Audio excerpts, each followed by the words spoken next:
नमस्कार, मैं हूं आपके साथ कविता राणा। चमत्कार होते हैं, इसका ताजा उदाहरण उत्तरकाशी धराली आपदा है, जिसमें कुल देवता का आंखों देखी चमत्कार न सिर्फ पीएम मोदी बल्कि सोचे पूरी दुनिया ने देखा और आज उसी चमत्कार के चर्चे चारों तरफ हैं। 34 सेकंड की मौत में धराली गांव के कुल देवता जिस प्रकार से गांव वालों की रक्षा कवच बनकर सामने आए, उसने 12 साल पुरानी केदार घाटी त्रासदी में होने वाले करिश्मे की याद दिला दी।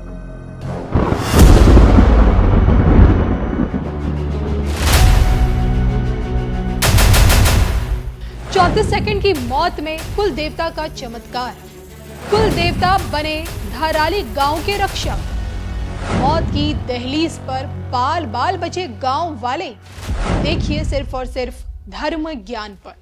5 अगस्त का दिन धराली गांव के लिए एक ऐसी मनहूसियत लेकर आया कि पूरा का पूरा गांव मलबे में तब्दील हो गया। तबाही का एक ऐसा बादल फटा कि धराली की जमीन गांव वालों को पूरी तरह से निकल गई। आपदा को आए सोचिए 5 दिन पूरे हो चुके हैं, लेकिन अब तक अपनों का कहीं कोई नामो निशान नहीं है।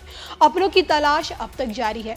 सरकारी आंकड़े भले ही 6 लोगों की मौत की पुष्टि करते हों, जबकि हकीकत में मरने वालों की संख्या अत्यधिक है, क्योंकि 50 से भी ऊपर लोग अब तक लापता हैं। लेकिन क्या आप ये बात जानते हैं कि धराली की यही तस्वीर और भी ज्यादा भयावह होती अगर संकट की घड़ी में कुल देवता गांव वालों की ढाल बनकर सामने नहीं आते, या फिर यूं कहें कि इस आपदा में धराली के लोगों को मौत के मुंह में जाने से बचाने वाले कोई और नहीं बल्कि उन्हीं के कुल देवता का चमत्कार है। और इसी आंखों देखी चमत्कार की हिस्ट्री और मिस्ट्री को समझने के लिए बने रहिए धर्म ज्ञान के साथ। बादल फटना कुछ ऐसा ही है। ये एक ऐसी मौसमी घटना है जिसमें बहुत कम वक्त में तो मंगलवार दोपहर 1:25 पर बादल फटने से उत्तरकाशी की धराली गांव में अचानक से एक ऐसा सैलाब आया जिससे पूरे गांव को 34 सेकंड में वीरान कर दिया। लेकिन क्या आप ये बात जानते हैं कि जिस वक्त आपदा आई उसी समय गांव के कुल देवता का दरबार उनके भक्तों से पटा हुआ था। धराली गांव में स्थित भगवान शिव को समर्पित देवता सोमेश्वर महादेव के दिव्य धाम में मेले की तैयारियां चल रही थी, और जो कि ठीक 2 बजे से मेले की शुरुआत होनी थी, जिस कारण आधे से ज्यादा गांव अपने कुल देवता के धाम में पहुंचा हुआ था। और मेले की इसी पूजा में जैसे ही गांव वालों को आपदा के आने की पता चला, तुरंत मंदिर से पहाड़ी की ओर वो सब भागे। और इस पूरे घटनाक्रम के बीच देखिए ताज्जुब की बात यह है कि इस आपदा का कहर ना ही मंदिर को 1 इंच की खरोच तक पहुंचा पाया और ना ही मंदिर के इर्द गिर्द बसे घरों को किसी भी प्रकार का कहीं कोई नुकसान हुआ। इस आंखों देखी चमत्कार पर गाँव वालों ने खुद सामने आकर ये बात कही।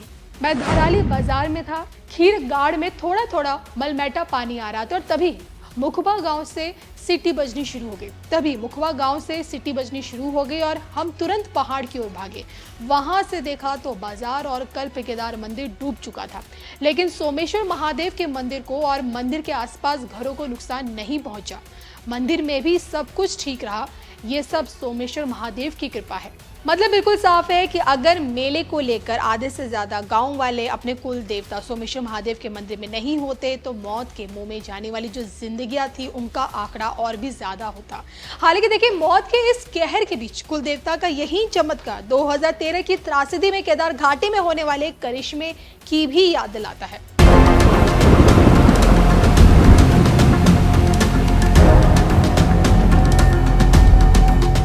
12 साल पहले हिंदुस्तान को हिला देने वाली तबाही, 12 साल पहले केदार घाटी को बहा ले जाने वाला जलजला, 12 साल पहले केदार धाम पर आसमानी आफत। 2013 में देवभूमि उत्तराखंड के केदार घाटी में एक ऐसी तबाही मची कि हजारों लोगों की जान ही चली गई। मकान ताश के पत्तों की तरह ढह गए, गाड़ियां कागज की कश्तियों की तरह बह गई। और इसी विनाशकारी आपदा में जिन्होंने सोचे अपनों को खोया, आज भी वो इस खौफनाक मंजर को याद कर सहम जाते हैं। सोचे कि 12 से 13 साल पहले अचानक से बादल फटा केदार घाटी में और उसके बाद हिमालय के जलजले ने पूरे हिंदुस्तान को हिलाकर रख दिया। मानो आसमानी आफत सब कुछ निगलने को तैयार थी और जो कुछ भी रास्ते में आया सब खत्म हो गया। दुर्गम पहाड़ियों पर बाबा केदारनाथ के आगे सब कुछ नष्ट हो गया। भारत के इतिहास ने सोचे इससे पहले शायद ही ऐसी खौफनाक त्रासदी देखी होगी और रोंगटे खड़े कर देने के समान था। कुदरत का कहर चरम पर था, लेकिन इन सब के बीच मौत के घाट उतारने वाली इस तबाही के बीच एक विशालकाय चट्टान किसी चमत्कार से कम नहीं थी। हम उसी चट्टान की बात यहाँ कर रहे हैं जिसकी वजह से बाबा केदार की गर्भगृह को एक खरोच तक नहीं पहुंची और इस सैलाब में अचानक से एक विशालकाय चट्टान मंदिर के ठीक पीछे आकर टिक गई और जिसकी वजह से बाढ़ का तेज पानी दो भागों में बट गया और मंदिर के दोनों ओर से बहकर निकल गया। कहते हैं कि इस आपदा में अगर कुछ बच पाया तो वो था मंदिर में स्थापित बाबा केदारनाथ और बाबा के गर्भगृह में मौजूद उनके भक्त। बाबा के भक्तों के लिए ये एक ऐसा चमत्कार था जिसके आगे वैज्ञानिक तक फेल हो गए थे, क्योंकि विशालकाय चट्टान की चौड़ाई करीब करीब मंदिर की चौड़ाई जितनी ही थी और जो अपने आप में एक करिश्मा कह सकते हैं आप। कहते कि तबाही के बाद कई महीनों तक मंदिर में कोई पूजा नहीं हुई, लेकिन जब तबाही का मंजर छटा और टीमें केदारनाथ मंदिर के अंदर पहुंची तो सबकी आंखें फटी की फटी रह गई थी, क्योंकि शिवलिंग पर बेलपत्र मौजूद था। शिवलिंग का आधा भाग मलबे में इस तरह दबा हुआ था कि मानो शिव समाधि में लीन बैठे हों।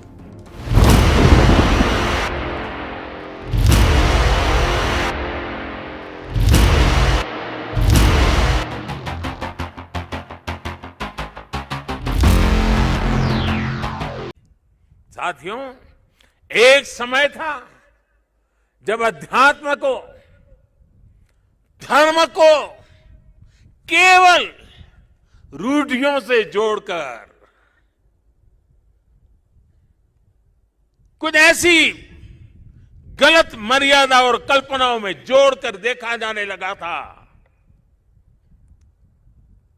लेकिन भारतीय दर्शन तो मानव कल्याण की बात करता है, जीवन को पूर्णता के साथ, होलिस्टिक अप्रोच के साथ, होलिस्टिक वे में देखता है। आदि शंकराचार्य जी ने समाज को इस सत्य से परिचित कराने का काम किया। उन्होंने पवित्र मठों की स्थापना की, 4 धामों की स्थापना की, 12 ज्योतिर्लिंगों का पुनर्जागृति का काम किया। उन्होंने सब कुछ त्याग कर देश, समाज और मानवता के लिए जीने वालों की एक सशक्त परंपरा खड़ी की। आज उनके अधिष्ठान भारत और भारतीयता का एक प्रकार से संबल, पहचान बने हुए है। हमारे लिए धर्म क्या है, धर्म और ज्ञान का संबंध क्या है, और इसीलिए तो कहा गया है अथा तो ब्रह्म जिज्ञासा, अथा तो ब्रह्म जिज्ञासा। इसका मंत्र देने वाली उपनिषदीय परंपरा क्या है? तो हमें